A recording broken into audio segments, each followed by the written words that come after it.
Hey boss, welcome back to Mocktails with Marina. I'm your host Marina, and today we're diving into something we all experience but often shy away from talking about: overwhelm. If you're in the thick of growing your business and feel like you're barely keeping your head above water, you are not alone. Feeling overwhelmed doesn't mean you're failing, it means you're growing. They're growing pains. And that growth, that's where the opportunities are. So let's turn those overwhelming waves into a powerful tide of progress. So grab your favorite mocktail and let's turn overwhelm into opportunity. Now, first, let's break down the 4 common reasons we feel overwhelmed in business.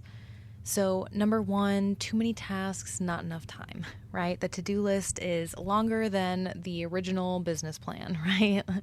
You're wearing all the hats: your CEO, marketer, customer service rep, operations manager, and the list goes on. The day feels like it has half the hours you need to accomplish your goals, right? Number 2, most common reason, unclear priorities. So you're trying to do everything, but not all tasks have the same impact. So spinning your wheels on less important tasks can leave you feeling frustrated and stuck, right? Number 3, fear of failure or perfectionism. So maybe you're afraid of making mistakes or you want everything to be just right. That can leave you paralyzed, totally unable to move forward on projects or decisions. And number 4, going it alone. You think you have to figure it all out on your own and that it's somehow less expensive to do so. Delegating feels like admitting you're not capable, so you just keep piling more and more on your plate. So, all of this being said, I'm going to go through some mindset shifts we can use to turn all of these overwhelming situations or thoughts into opportunities, okay? So we're going to start with number 1, too many tasks, not enough time. So we want to be able to shift from I can't do it all to what needs to be done first, okay? Understanding that this to-do list is forever going to be there because that's called being in business, right? So there's never, if you feel like you can't go to sleep until the list is done, that's not sustainable for anybody, right? You always have to ask yourself, if I were my own employee, do I like the way I'm treating myself? Because what's the point in leaving a toxic day job just to walk into your own business and treat yourself worse than the worst boss has ever treated you, right?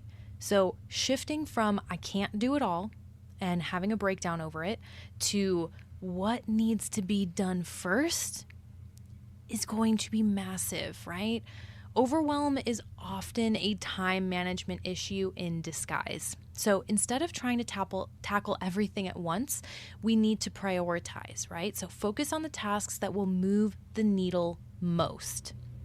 So practical tip here, you can create a must-do list for each day. And if a task doesn't help your business survive, build, or serve, it can wait.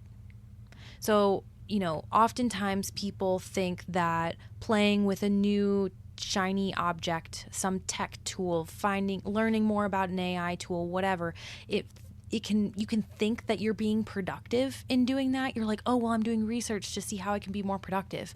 Meanwhile, there's literally a dumpster fire behind you that you're not putting out because you think that, oh, if I just keep researching or doing this other thing, that's going to help everything else. Like, no. You do not optimize first, right? We want to survive, build, and serve. Then, once we've taken a look at getting through that discovery, validation, and initial building phase of our business, this is where things really start to shift, right? I talk a lot about this in my discovery phase Launchpad program as well as the Bula programs. So I'm going to kind of circle back to that thought towards the end of this episode. But let's move into the next mindset shift when we're talking about unclear priorities. So this one kind of piggybacks on the last one because we want to move from everything is important to not everything is urgent. So it's similar to the first one, right? We went from I can't do it all to what needs to be done first. So this kind of doubles down on that. We go from everything is important to not everything is urgent, right? So you need to learn to differentiate between urgent and important tasks.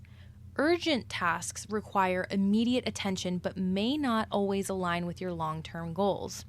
Important tasks contribute to those big picture dreams, right? So we're not saying that, one thing is necessarily more important than another, because when you're looking at certain tasks from different perspectives, you're going to have different realizations from that. So let's put it this way. Oftentimes with my clients inside of my group programs or our one-on-one retainers, when we talk about the different things that hold us back. So for example, I'm being held back by my time management because that answer is going to be different depending on what phase of business you're in. So if you're in the discovery or validation phase of business, you can't even start to talk about profit yet, because what you're really focused on at that point is, I have an idea, I'm going to go test it in the market and see if it's viable. So if you have expectations to be incredibly profitable during the first 2 stages of business, that doesn't even make sense. Like, that literally doesn't make sense.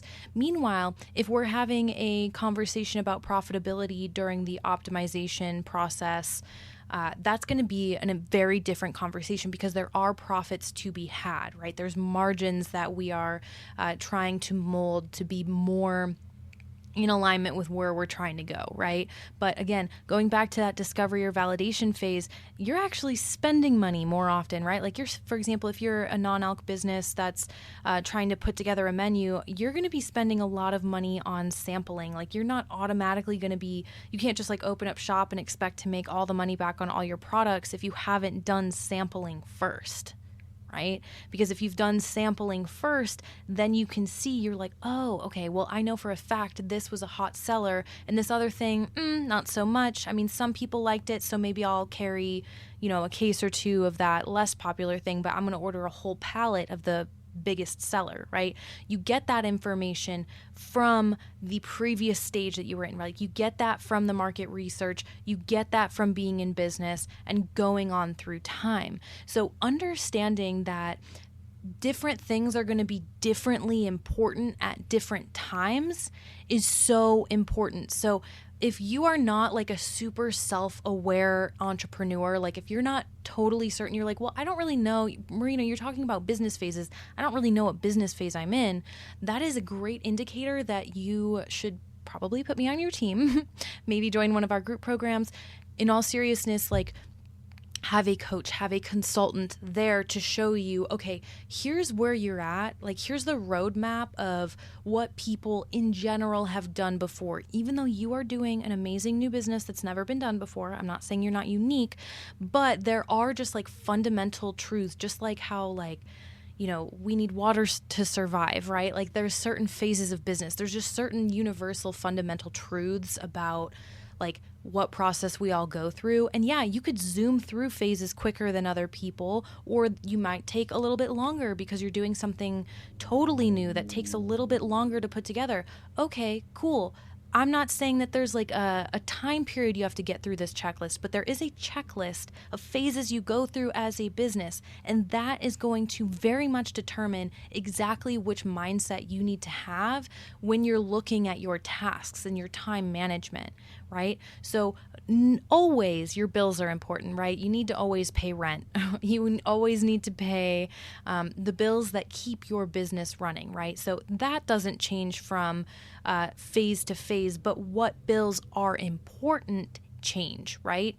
So maybe early on, you're kind of in the experimental phase and you have a certain set of technologies that you rely on, right? And then by the time you get to the optimization phase, you realize, oh, that one tool that I thought was super important, it is, but I actually found a better way that kind of curbs the budget a little bit, that brings those bills down. So I thought that app was important, but now that I've optimized this process, I've phased that out. So that specific service or product or whatever that your business was buying in order to survive, those can change over time.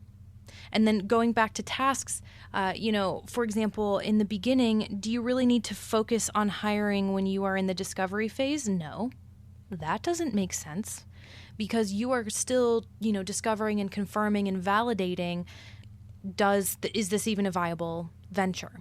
Now, once you've guaranteed that it is, guaranteed as much as you can, because nothing in life is a guarantee, but as in you've done your research, you're feeling confident, you know who you want to serve and who to serve and do the things. Like at that point, when you're ready to put your service out into the world, yes, you need people potentially to help you fulfill those things. If it's not people, at least it's automated systems of some kind, right? So during that phase, once you're deep into that building part, then it makes sense to put hiring high on the list. But why would that be number one when you're still in the validation phase? Like, that doesn't make sense. Unless you're specifically hiring executive support again, right? Like if you're looking for a coach consultant, that makes sense early on. But why would I be worried about a server if I haven't even built my bar yet? Some of these examples I'm giving feel so obvious, but sometimes when we're in the middle of overwhelm, it's not so easy to see.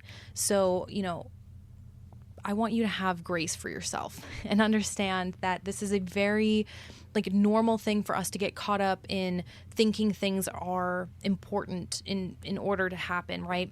I'll give you a personal example right here with the podcast, right? When we first started this podcast in the beginning of this year, our goal was to put out one episode every Monday at some point on the Monday, and then do that on a weekly basis, right?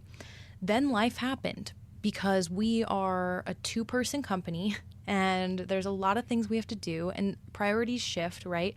In the very beginning, it was insanely important that we were on time with all of these things. By the way, on time. I've never promised anywhere that we're going to do new episodes every Monday. That's only an internal thought, right?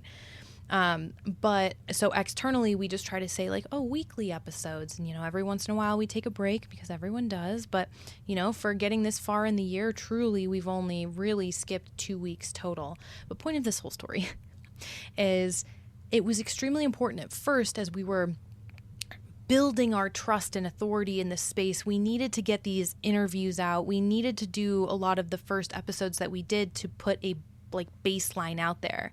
Now we're at the point where, yes, I love doing this weekly. I love being here with you. Every time I see a view, I check the views every week, and it always brings joy to my heart to see that people, are responding to these episodes, right? It brings me joy. However, I am recording this on a Tuesday, and it is 5:00 in the evening. By the time I get this out, it's definitely not Monday. It is Tuesday evening.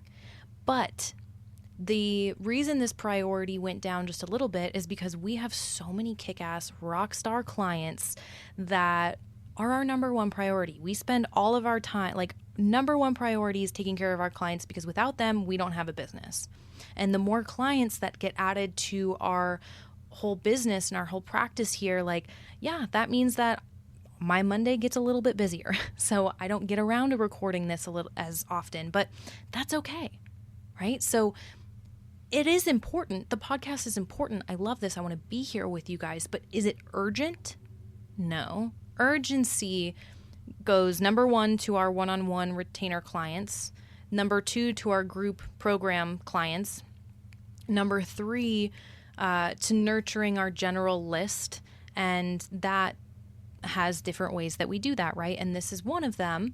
And it's content that we can, share on multiple platforms. So it's really, it's a home run, but is it urgent? No, because there's other ways I can connect in quicker way, that don't take an hour of me recording and editing and uploading and that whole shebang. There's other things I can do in 5 minutes that have a very similar impact at this point in our business. But I wouldn't have said that a few months ago. So all of that being said, context is absolutely key. You need to be really aware of what stage of business you're in and what is most important. So all of that being said, let's move into the third common reason, which was fear of failure or perfectionism. So we need to shift from I need to get it perfect to done is better than perfect. So the mindset shift here is that perfectionism is always going to keep you stuck, partially because it isn't even real. Your audience isn't expecting perfection. They're just expecting progress. They're just expecting something, right? So every step, every small step, big step, medium step, they're all a win so long as they are forward. So give yourself permission to create like beta versions of your work, whether that's a new menu, a new product launch, a website update. Your first draft can always be improved later. Again, another example within our business, every time we launch a program, if it's for the first time, I mean, it is a bare bones program. And that's why we tend to start our programs a little bit less expensive, anywhere from $99 to $4.99. Point of this is there's a beta version that is definitely the lowest cost it will ever be. Then we run a second iteration and we bump it up a little bit more. And then we run a third iteration and we bump it up even more, right? So every time we're optimizing, but we never would build a whole program before launching, ever. In fact, I don't even build the program before launching. What I do is I put the outline together, and then I put a couple bonus starter lessons together. I slap that on the website and I start sales a month before I even build and fully start the program. Because that's that's our version of discovery and validation phase within that pre-launch. If no one buys the program in the first 30 days, why would we build it? Because no one's clearly interested in that idea, right? So why would we build something that no one would come to? It's the same thing for you, right? So why would you perfect something or, put all this effort into trying to perfect something that you haven't even gotten feedback on? The only way to actually get to as close to perfection as possible is by doing a beta launch, is by getting that feedback from customers and consistently refining. So again, example in our business, the main programs we've run each of them either anywhere between 2 to 4 times this year, which means none of them are in their baby first launch, but they've all been refined up to a point. All of 2025, we're going to be refining even more. Every bit of client feedback we get, we refine. This is going to be the same process for a decade, right? Our programs, so long as they're relevant, which they're very timeless, so they'll be relevant for a very long time. But they will require yearly updates to make sure that they have the latest industry trends, really quarterly updates. I'm always live in all of them, but at the very least, once a year, we're updating these things. And so by time we get, 10 years down the road, it feels like a PhD, but there's always something to add from there, right? So point of this is you just start. You get it done. You put a beta out there, and then you learn from it, you add from it, and you grow. So all of that being said, it can feel very overwhelming if you are doing everything alone, which brings us to that fourth common reason that we feel overwhelmed in business, which is going it alone, where you think you have to figure it all out on your own. Delegating feels like you're not capable, you're not admitting that you're not capable, right? So what I'm saying here is a lot of times people can be held back because they think it may make them look some type of way, that they're not a jack of all trades, they're not a Renaissance man. But what's really important here, mindset shift wise, is you go from I have to do it alone to I can build my dream team.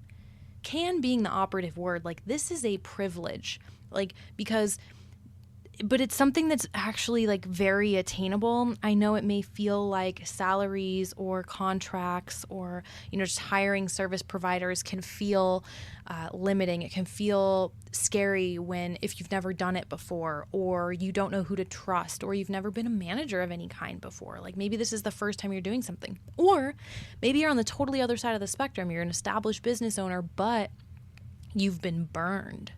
Like you've had a dream team before, but then that was like in the past and you're like, how could I ever get a dream team ever again, right? So all of this being said, just know that asking for help is never a weakness. It's always a strength. And your business grows when you have the right people and programs supporting you, right?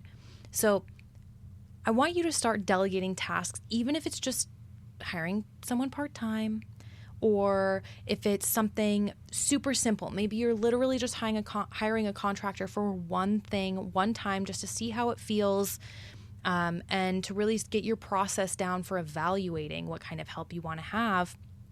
That's a place to start. But just remember, I am absolutely here to help, and I can actually act as part of that experiment. Or if you really are ready for your dream team and you are looking for executive support, this is where I'm here to help, right? So if you're in the discovery, validation, or early building phases of your business, check out the Discovery Phase Launchpad. Take a look at the description of this episode for the link. Basically, it's your guide to getting clarity and starting strong. If you're further along, like in the late building, optimizing, or scaling stages, definitely look into our Bula Boss executive support program. It does include the Discovery Phase Launchpad for free, and we work together to take your business to the next level. If you are looking for more personalized one-on-one support, or if you're ready to hire someone to actually help you get things done, email me at hello@marinamars.com. We can absolutely make some magic happen. What's important to know about building a team is that good employees, collaborators, contractors, consultants, they make you money. They don't cost you money. So I'll give you some real figures of what we've spent this year. So on our coach, we've spent, there was one program that was $5,000, and then there was a couple other programs that were about $1,000 each. So we've put about $7,000 into our coach this year. And that doesn't even count all of the other years that I've had coaches for business or other kind of related fields, things to teach me. And when we first bought these programs, it's not like, okay, cool, we instantly made $7,000 back from the things that were specifically taught in that program instantly. But let's put it this way. So the $5,000 one we bought in June. This episode is being recorded November 26th. So it's been a few months, right? It's been like 5 months. And there was one part of this program that we just got through, and she taught us this really cool way of really being able to support our clients in another way that we hadn't really thought of. And within 1 week, we made $36,000 worth of sales. Like, we literally signed $36,000 worth of contracts. So that happens, did that happen instantly? No. Did she more than cover her bill, essentially, for that one lesson? Literally, it was one breakthrough that, of course, happens over the course of time of mindset conversations and figuring out logistically and technologically, like where we can optimize processes so we can bring more people in and help them more efficiently, right?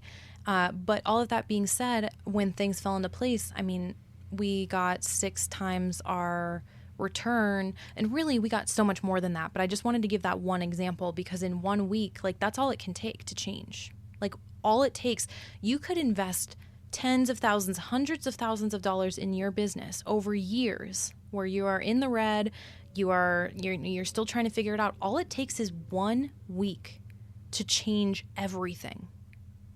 And imagine having multiple weeks that change everything for you, right? It's not just like, oh, okay, like, Hallmark movie where, oh, wow, everything changed because this one event, yay, and then the movie's over. Like, you can literally live in a Hallmark movie, like, every week.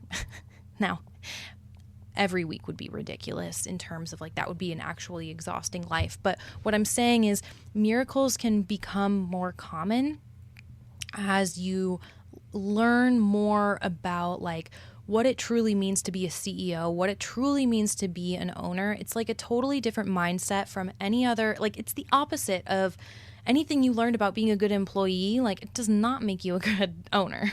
Like very few things kind of transfer over. Yes, the skill sets of like how things like literally work, doing tasks help, like having that experience helps a lot, but becoming a business owner in and of itself puts you in this totally different category.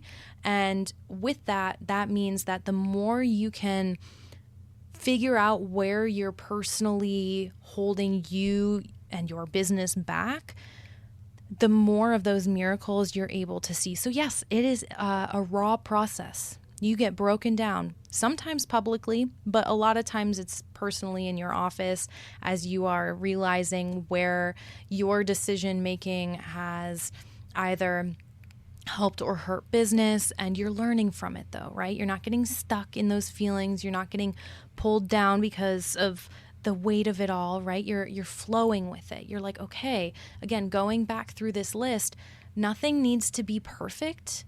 Done is better than perfect. We can perfect along the way. You start with a beta product or version of your service, and then you refine it over time, right? Understanding what's important versus what's urgent. That's another thing that comes up with being an owner over, because you have no one to tell you what to do, right? And this is going to be a side note real quick that I was not planning on talking about, but it's actually come up quite a few times inside of our programs. If you have multiple mentors, that's actually going to hold you back. So if you have not even just mentors, but like, when I was sitting here and I was like, hey, like it's really nice to have someone to help you see what phase of business you're in, what you need to focus on, like if you need a sounding board. But if you have too many sounding boards, it's a lot like being in a crowded room where you can barely hear people because they're all talking over each other. And it's going to give mixed signals because different people are going to have different perspectives. And another thing I want to mention is nothing's going to work overnight. And if something works overnight, typically there's like a very quick burn and churn rate. And for those of you who don't know what churn is like you've had a customer for a long time and then all of a sudden they want to like unsubscribe, or they're like they bought from you for the last time and then they disappear, right? So if you ever hear the term churn rate, that's how quickly and how often do you go through your leads and then they never buy from you again? Like when do they come into your business and leave for the last time? If you have a low churn rate, that means that your clients stay with you for a long time and you can provide like a deep level of service. Whereas if you have a very high churn rate, you're like a one and done type business, which, there's different types of service providers out there. Like for example, like morticians, like people die once, right? So I'm not saying that churn rates, I'm just letting you know what they are. I'm not trying to give you make you feel any type of way about what your churn rate is. But point of all of this is, so all of that being said, what I'm saying here is like different coaches, different mentors, different consultants, different strategists, different managers are going to have different styles. And if you don't find one and commit to it for a while, you're never, ever going to see results. If you're hopping from one strategy to the next, you're only putting a couple bits of effort into each bucket. Every bucket's going to be empty. Like you're never going to be satisfied. You're always going to feel unsure, unconfident. And, this is my very, this is my professional but very personal opinion as well. I am very much a woman of commitment. I think that long-term sustainable commitments are the way to go in business and in life. I prefer to have I would rather start with a scrappy team that we grow together and stay together than to just go through a bunch of like high-level experts all the time. Like we are one of those kinds of businesses. And what I want to mention there is like the moment you go from this, that, or the other, nothing's sustainable. You constantly have to reinvent yourself because you've put yourself out there as a brand that constantly needs to reinvent itself. That is exhausting. And unless you have like 14 personalities, I don't know where you're going to be able to keep up with that and keep it all straight, to be honest. Like it's too much. It causes burnout. It causes people to go crazy. And again, very few people on this planet can actually handle that, and that's like their artistic process. That's who they are. That's what, like, that's their lane of brilliance. So if that's you, and like you feel that very deeply in your soul, then my advice in this particular realm is not specifically for you. But for the most part, in my general experience, what I would recommend for like 98% of businesses and people out there, especially if you're drawn to our content, mine specifically, like I want you to hear this. Like if you are constantly going from one idea to the next, one coach to another, you're in one 12-week program with one person, then you hop to another one. It's a lot like dating. Like you're never going to build a life with someone if you're constantly bopping around, right? You're never going to be able to really see beyond those first 5 years of business if you're like constantly bopping around. So I started general business coaching, not like receiving coaching, I should say, in 2016. So it's been 8 years. And the first few years, I started with different coaches. Like Marie Forleo was my first. I know a lot of people, from that time who are in coaching. Like everybody went to Marie Forleo because she had like the most popular program, whatever. From there, I had tried 3 or 4 different coaches, and none of them like. I was bopping around because I genuinely didn't like them, because just like dating, just like finding friends in the world, like it takes time to figure out who's your right fit. But then in 2020, or was it 2019? I think it was 2020. Yes. 2020, I found like my coach, like, and I've been with her ever since. So I've been with her for 4 years. So on and off. There was a couple years where I was not taking any coaching because I was like really focused on what I was doing like in the world outside of like any personal owned businesses. And when we came back to her, when we were going really hard starting this business, so this whole year and the very end of last year, like we focused just on the things that she said. And don't get me wrong, there are other things that pop up on my feed sometimes where I'm like, oh, that's so interesting. But like, I'm so glad I never deviated from her. I'm so glad because, some of those days where you're just like, I don't see the results yet that I wanted to see. Like, it's so easy to want to be like, oh man, I'm just going to jump and I'm just going to see if there's some other strategy. Anytime I've deviated from that, I'm always like, okay, I'm humbled. I'm done. I'm done making that mistake. I'm just going to focus here in this container. Because I really admire and respect my coach, and also like understanding like, okay, well, I specifically signed up for wanting to build a long-term sustainable business. And part of that is practice. You have to practice that muscle, which means there are multiple areas in your life. If you want a long-term sustainable business, you need to know and understand what it means to be a long-term sustainable person in long-term sustainable situations, whether those are with people or as subscriptions or ways of being. Because how can you understand what, for example, the seasonality of your business? There's 12 months in a year. There's 4 seasons. So you go through that in your first year of business and you're like, okay, that was a wild year. We need another year of data to see what is like truly seasonal and what can you measure consistently from month to month, right? Like what runs on a 30-day cycle, what runs on like a 90-day cycle, and what runs truly on a 365 cycle. So best example of that is like the holidays, right? Like right now I'm recording this again at the end of November. Thanksgiving is this week. Next month is Christmas, and then it's New Year's. So like this is a very seasonal time. And then New Year's, January, is a time of, New Year's resolutions. People are really like investing in themselves. So like that's a huge time in the coaching industry to make a lot of sales, right? For helping people because they're really fresh on these things. So it's not right for me to compare January with July. July is known in the coaching industry as the worst month because everyone's on summer vacation of some type. They're on trips, they're doing whatever. It's kind of an in-between season. It's not really the time. Then sometime around September, it picks up again. Like you wouldn't know that unless you stuck with selling the same type of thing for a couple years, because how would you be able to even, I wouldn't even be able to tell you that unless I was in this industry for years, unless I've done this for a while and I've seen the patterns, right?